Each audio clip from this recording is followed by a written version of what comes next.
I'm just making sure Facebook loads everything. I heard last time I got cut off a little bit, so I want to give it all the time it needs. But yeah, so I'm Becca, the person behind Shadowed Behavior. Um, and this is the second video for the February live series. So thank you for joining us. For those of you guys that joined in, and those of you that are watching afterwards, thanks for joining us.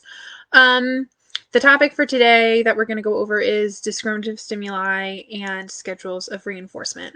So to review a little bit from last week, we sort of went over, like the contingencies that are maintaining behavior. We broke down things into antecedents, behavior, and consequences. So your ABCs, that three-term contingency. So just to refresh, your antecedent is what happens right before your behavior. The behavior is the action itself. And then the consequence is whatever happens directly after.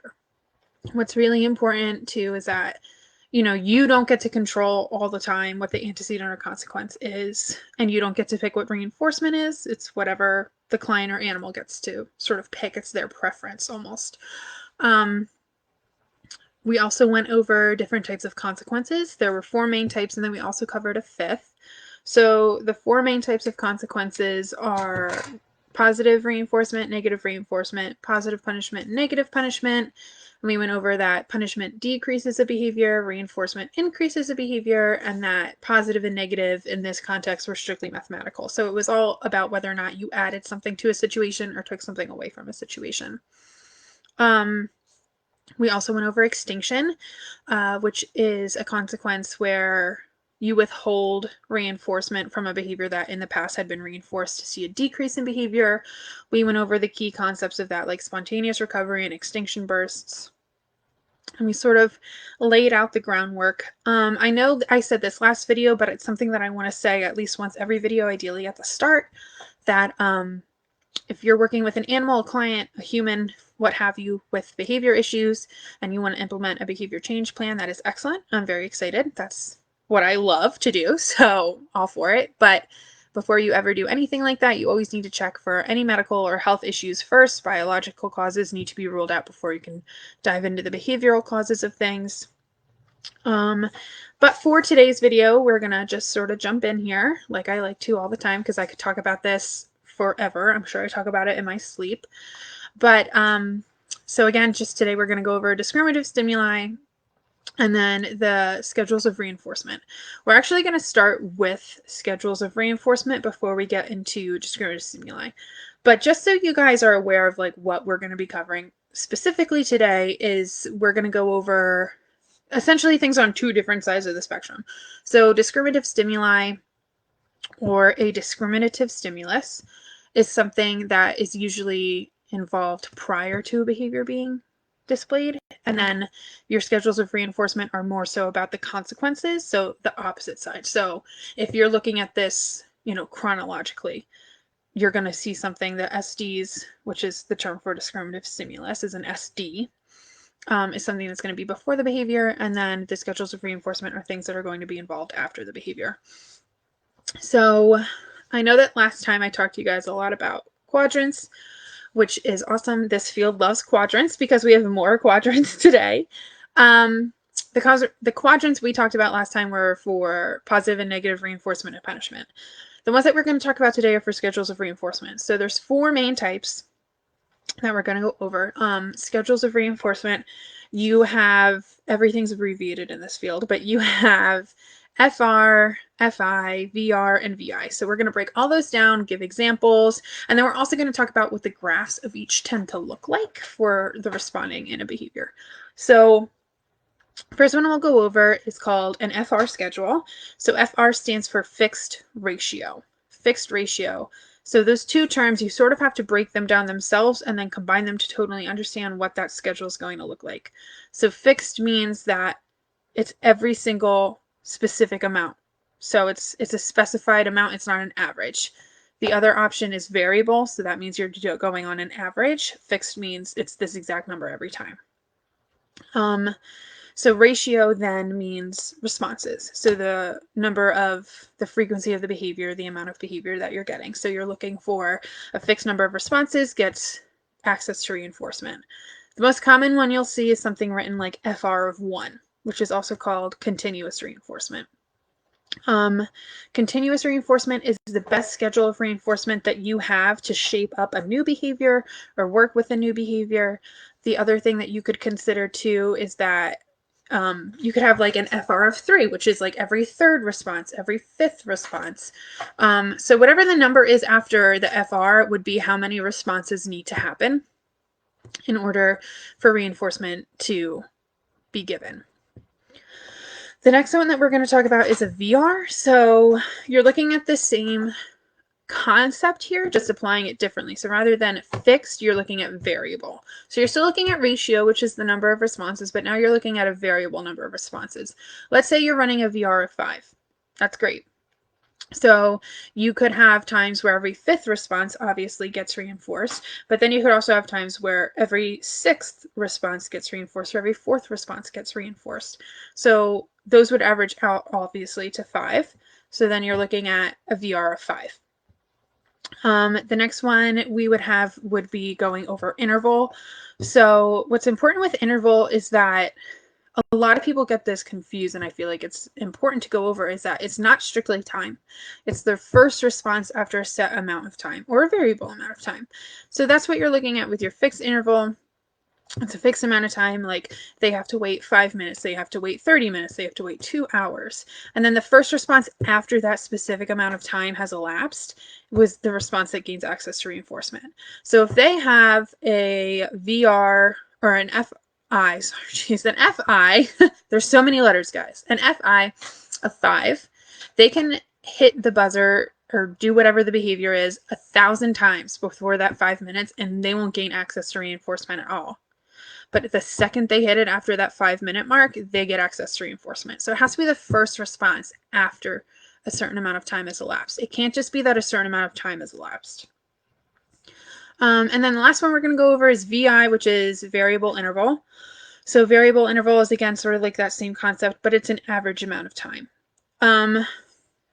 Sometimes it can be kind of hard to come up with examples of why you think somebody would use this, and that's totally fine.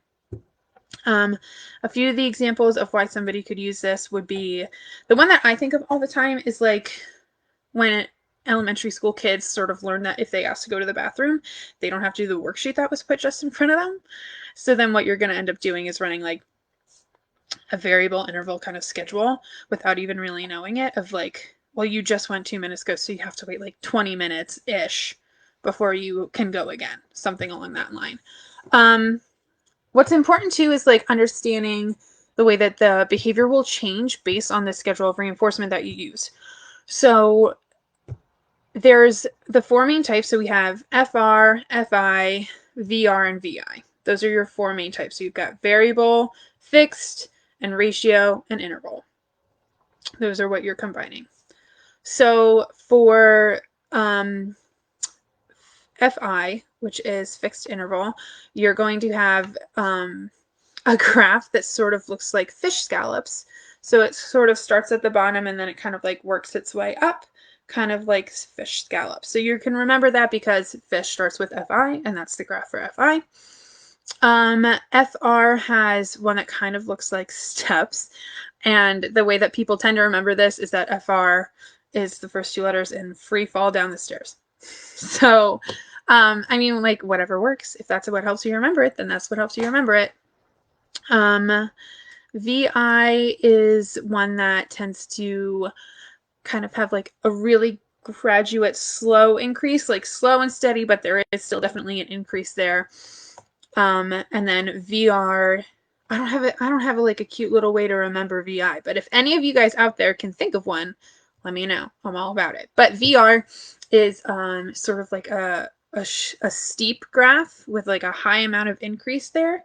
And the way that you remember is like cars go vroom vroom up a hill. That helps me remember all these graphs. They can be used a lot of the time, but what I really want to focus on here, and sort of to tie this into last week, I know I said last week that essentially all of these huge jumbled words, but what I was looking to really get across here was that if you are using inconsistent extinction, then you're using intermittent reinforcement. So what does intermittent reinforcement even mean? Intermittent reinforcement could be almost any of the schedules that I just described to you. So it means that Honestly, the best cases for them tend to be variable. So it's not a set number and it's not every single time, but every 5 or so responses get reinforced, or every response after approximately 6 minutes. Sometimes it's 5 minutes and 30 seconds. Sometimes it's 6 minutes and 30 seconds, you know.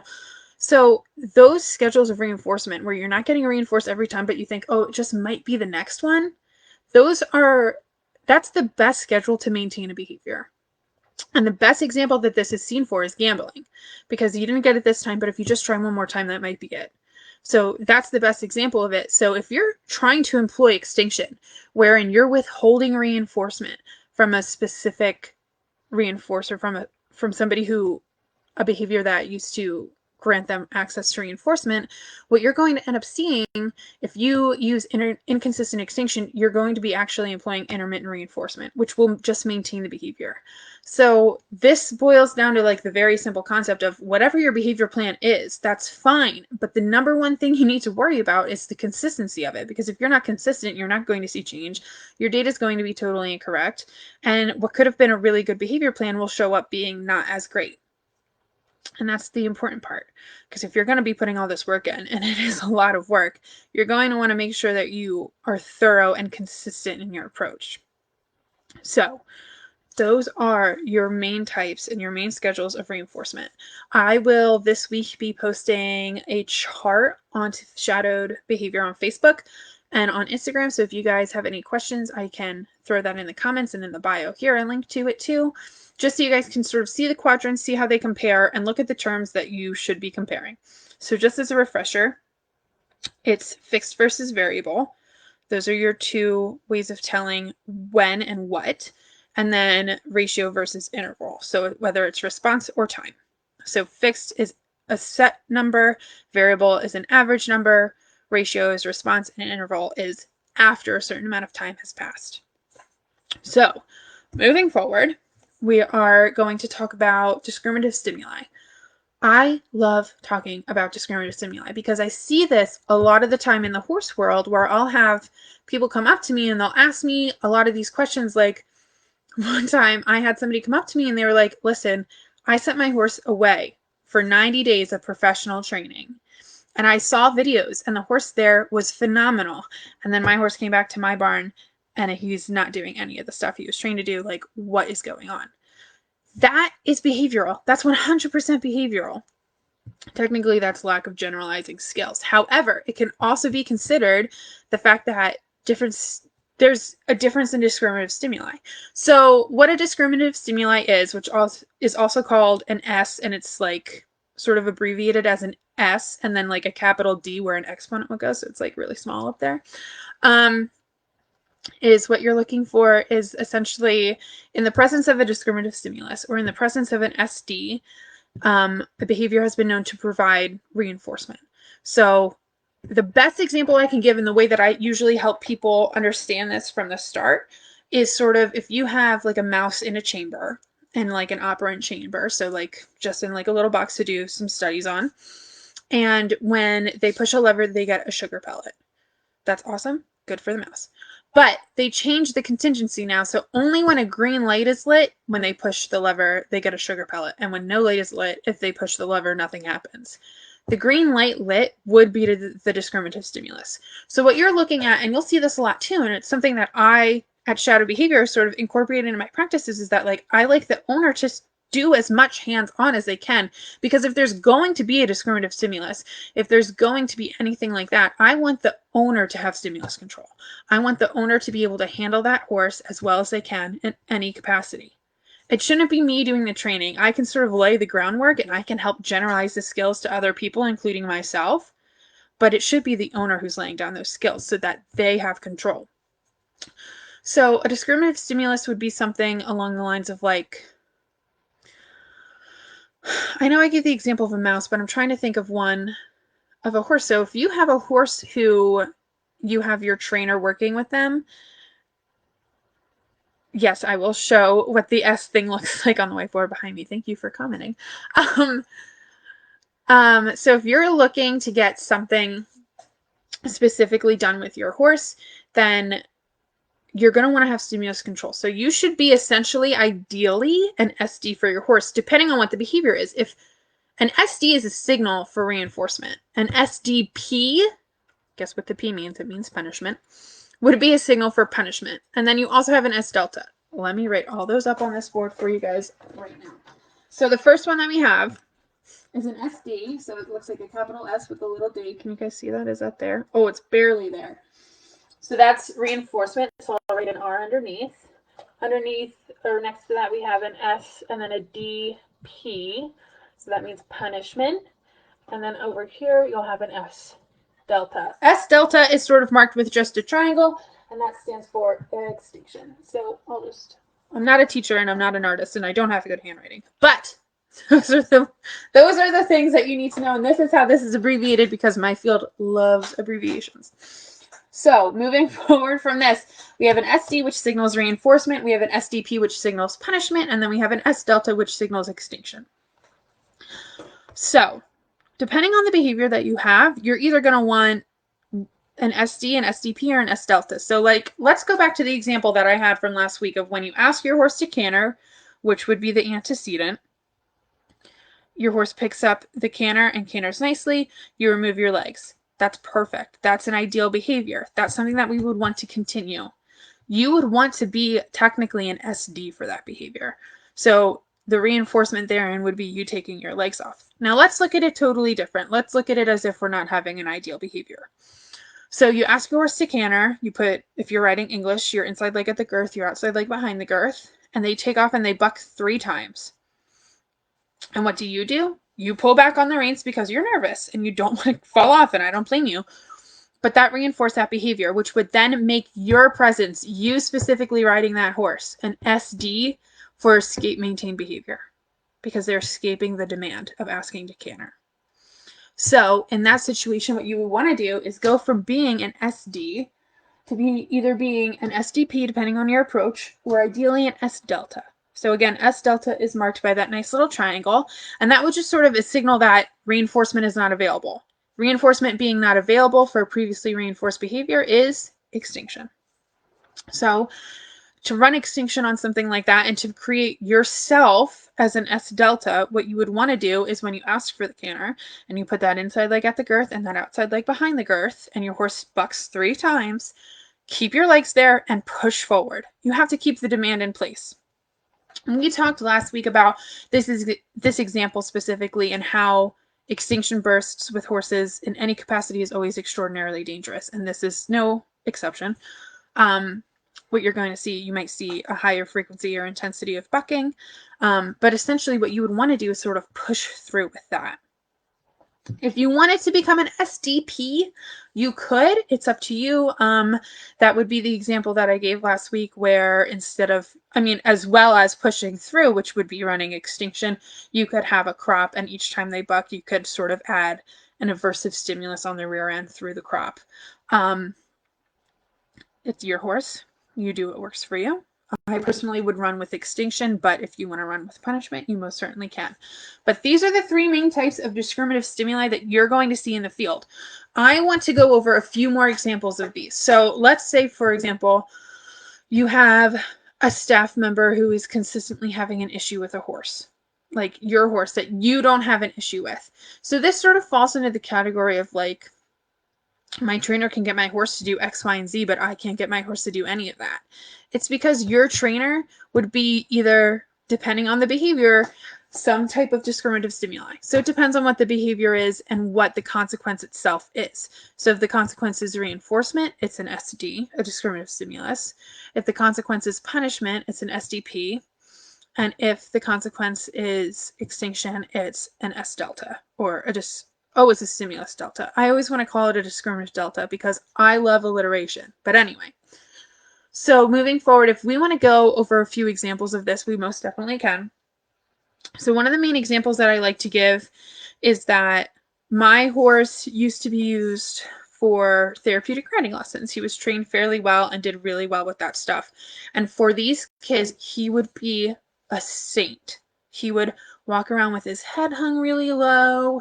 He would just sort of plod around a little bit at the trot, do like a nice Western jog.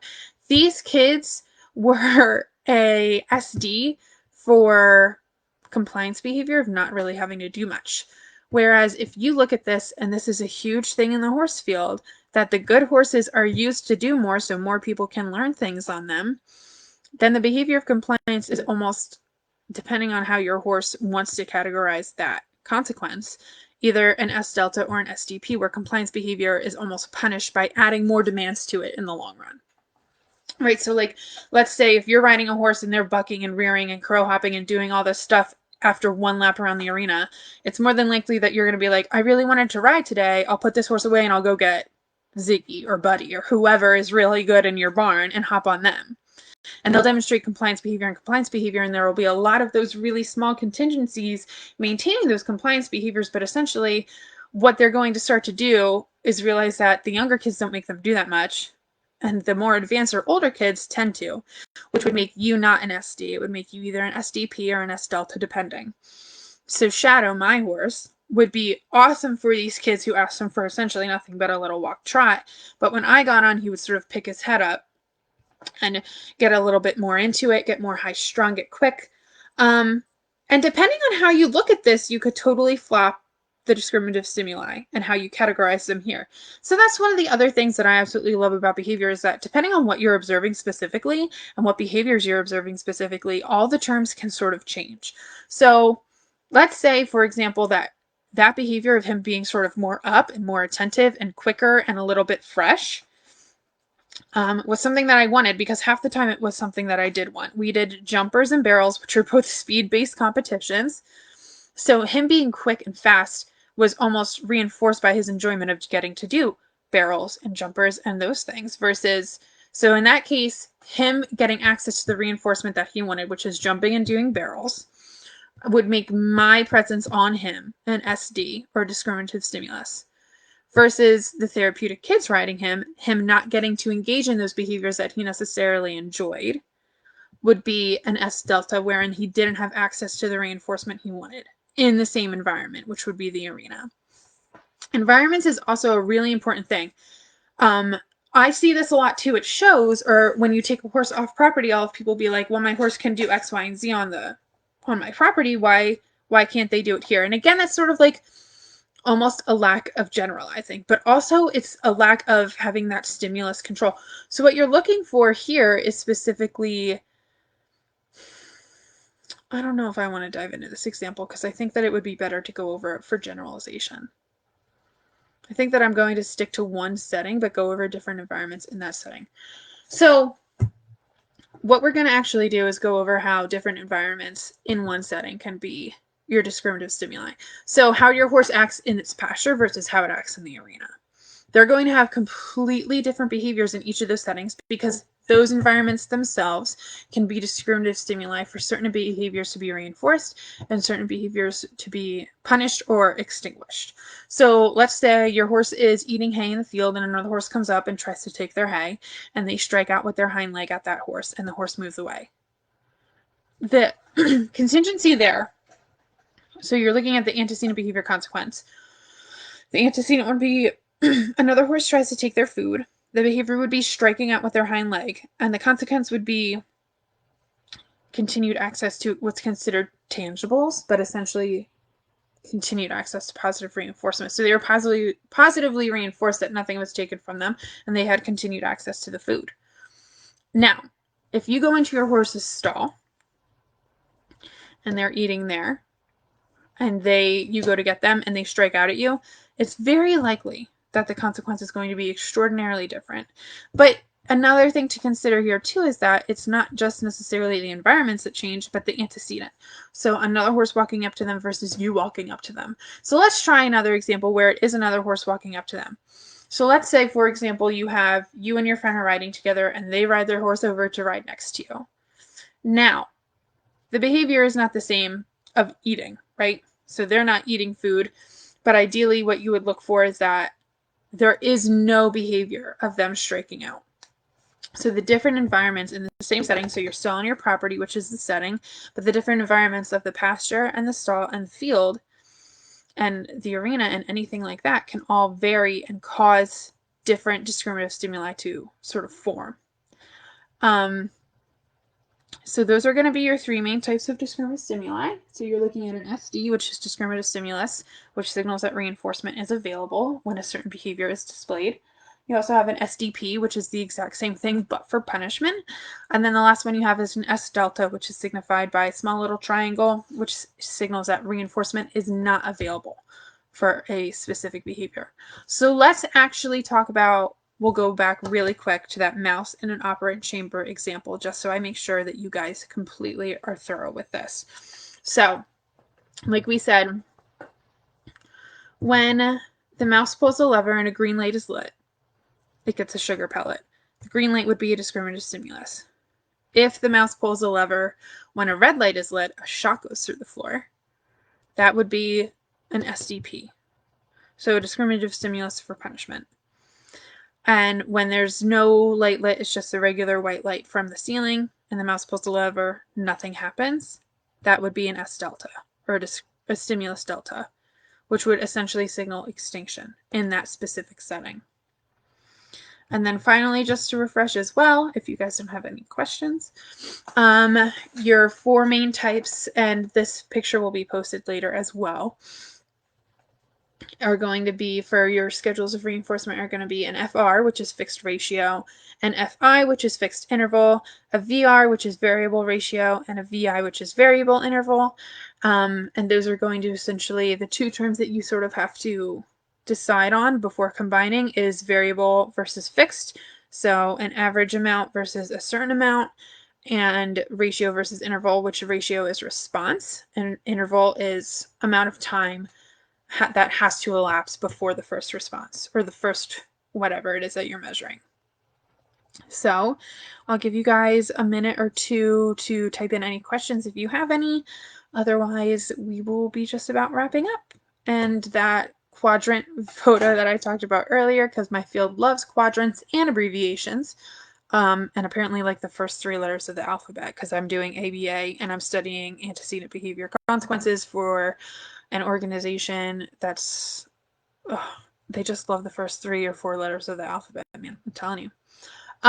In the meantime, if you guys don't have any questions, I guess that's just about it. Ooh, before I go, as I'm wrapping up, I do want to show you that this is the 3rd edition of Cooper, with this nice lovely picture on the front, which is technically supposed to be a multiple baseline graph. And if you guys really want, I'll go over graphs because they're just so fun. Who doesn't love terms like visual analysis, right? It's the best. So this is the 3rd edition. This is where I pulled the definitions for this from. I do have the second edition here with me, but I figured this was the most updated one, and I want to give you guys the most current and up-to-date information possible. So yeah, make sure you join us next week for the next video, and we look forward to seeing you there. Thanks, guys. Have a good one.